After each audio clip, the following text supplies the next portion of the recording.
Okey. Dah on ni. Atuk cakap ya.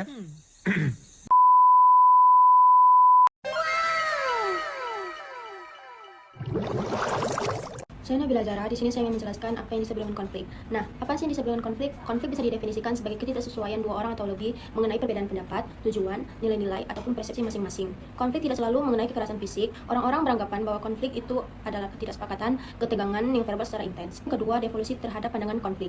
Pandangan konflik telah berevolusi sepanjang sejarah menurut teori manajemen. Yang pertama ada hubungan internasional tahun 1930-an sampai 1940-an. Pada zaman ini, konflik dianggap sebagai kekerasan, kerusakan, dan harus dihindari. Konflik berkaitan dengan kekerasan, kerusakan, ketidakadilan, dan pengorbanan. Yang kedua, ada hubungan antar manusia akhir dari 1940-an sampai 1970-an. Konflik dianggap sebagai hasil alami dalam sebuah interaksi kelompok. Pada zaman ini, konflik tidak lagi dianggap sebagai kerusakan, melainkan sebuah hasil yang berpotensi sebagai kekuatan positif. Lalu yang ketiga, ada hubungan interaksionis pertengahan 1970-an sampai sekarang. Pandangan ini beranggapan bahwa hubungan kelompok yang terlalu rukun dan tenang bisa berakibat pasif dan malas berdebat.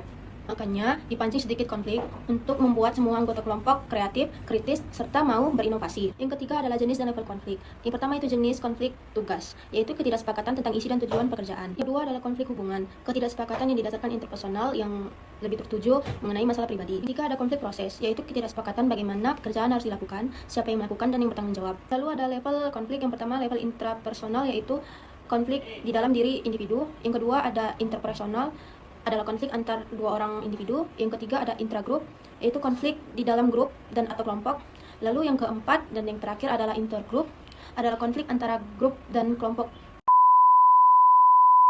الإمام علي بالأسد بشر. Saya Lana Biasa As. Di sini saya akan menjelaskan sumber konflik sekaligus manajemen konflik dalam organisasi. Teman-teman, pada dasarnya konflik dalam organisasi adalah hal yang wajar dan hampir tak bisa dihindari. Konflik biasanya muncul karena beberapa hal. Yang pertama, karena antar bagian dalam organisasi saling bergantung satu sama lain. Jadi, kalau satu bagian tak berjalan dengan baik, bagian lain bisa ikut terdampak, dan akhirnya muncul gesekan. Selain itu, konflik juga sering terjadi karena perbedaan tujuan. Contohnya, bagian keuangan ingin menekan biaya, sementara bagian pemasaran justru butuh dana lebih untuk promosi. Tambah lagi, dengan keterbatasan sumber daya, seperti anggaran, jumlah pegawai, atau fasilitas yang membuat setiap bagian merasa kepentingannya paling penting. Masalah lain yang juga sering jadi pemicu konflik adalah pembagian tugas dan wewenang yang tidak jelas. Akibatnya, pekerjaan bisa tumpang tindih dan saling menyalahkan. Belum lagi perbedaan karakter, cara berpikir, dan latar belakang setiap individu yang kadang bikin konflik makin sulit dihindari. Nah, disinilah pentingnya manajemen konflik. Manajemen konflik bukan berarti menghilangkan konflik sepenuhnya, tapi bagaimana cara mengelola konflik agar tak merugikan organisasi dan justru bisa membawa dampak positif. Menurut Thomas dan Kilman, salah seorang praktisi psikologi sekaligus manajemen organisasi asal US, ada 5 gaya dalam menghadapi konflik. Pertama, gaya bersaing, yaitu tetap ngotot dengan pendapat sendiri, biasanya dipakai saat kondisi mendesak. Yang kedua, bekerja sama, di mana semua pihak duduk bersama untuk mencari solusi yang sama-sama menguntungkan. Yang ketiga, menghindari, yaitu memilih tidak memperbesar masalah karena dianggap sepele. Yang keempat, akomodasi, yaitu mengalah demi menjaga hubungan tetap baik. Dan yang terakhir, kompromi, di mana masing-masing pihak sama-sama mengalah sedikit untuk mencapai kesepakatan. Kesimpulannya, tidak ada satu cara yang paling benar dalam menghadapi konflik. Semua tergantung situasi, seberapa penting masalahnya, dan seberapa penting hubungan yang ingin kita jaga ke depannya.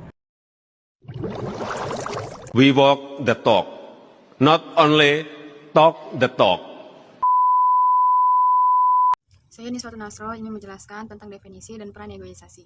Negosiasi adalah proses antara dua pihak atau lebih yang memiliki kepentingan berbeda untuk mencapai kesepakatan yang mengikat melalui pertukaran proposal, tawaran, dan konsesi.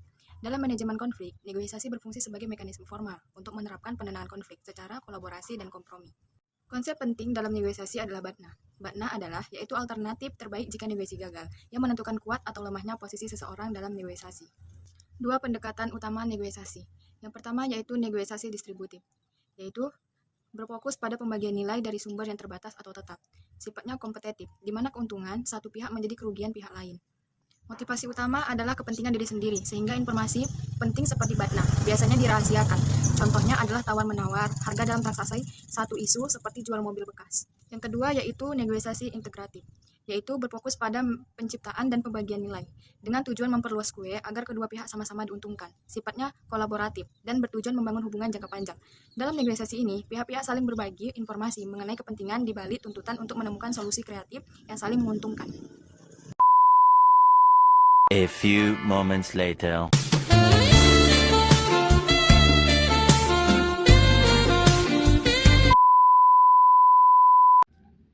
Saya Muhammad Gardwi Hadi ingin melanjutkan materi yang disampaikan oleh teman saya, yaitu tentang proses serta tahapan dalam negosiasi yang efektif, yang dimana negosiasi profesional biasanya melalui 5 tahapan beruntun, yang dimana pertama itu persiapan dan perencanaan, kemudian penentuan aturan dasar, kemudian klarifikasi dan justifikasi, serta tawar-menawar dan pemecah masalah, dan juga implementasi.